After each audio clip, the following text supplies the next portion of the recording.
Salam əziz izləyicilərim. Bugün sizə çox maraqlı, həm də çox dadlı bir yemək göstərəcəyəm. Əgər evdə cəmi 2 kabak varsa, demək ki, siz də mənim kimi bu ləzzətli süfrəyə yaraşan yeməyi hazırlaya bilərsiniz.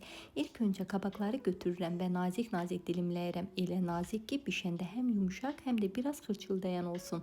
Sonra 2 ədəd yumurtanı bir qaba sındırıram, biraz duz əlavə edib yaxşıca çalıram. Bu arada mətbəxdə elə bir ab-hava yaranır ki, sanki yay günün təravəti içəri dolur.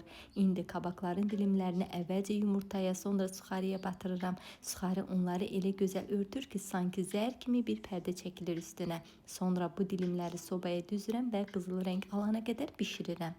Çox qızartmıram, çünki içi yumuşaq qalmalıdır. O zaman həm görünüşü, həm dadı mükəmməl olur. Bu arada kənarda pomidorları nazik dilimləyirəm. Sonra bir qabda mayonez, əzilmiş sarımsaq və qurudulmuş göyərti qarışdırıram.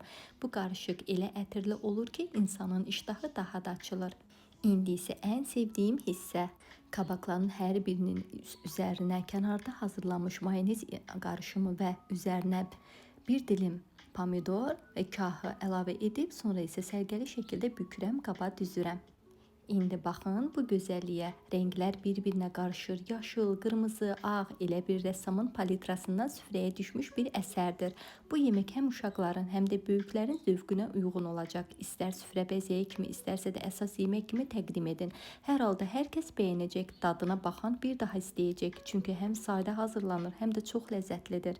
Və sonda, əgər bu videonu bəyəndinizsə, mənim kanalıma abunə olmağı və videonu bəyənməyi unutmayın. Çünki qarşıda sizi daha çox maraqlı, rəngarəng və çox dadlı reseptlər gözləyir. Hər kəsə nuş olsun, evləriniz həmişə xoş ətirli, süfrəniz bol-bol ləzzətli olsun.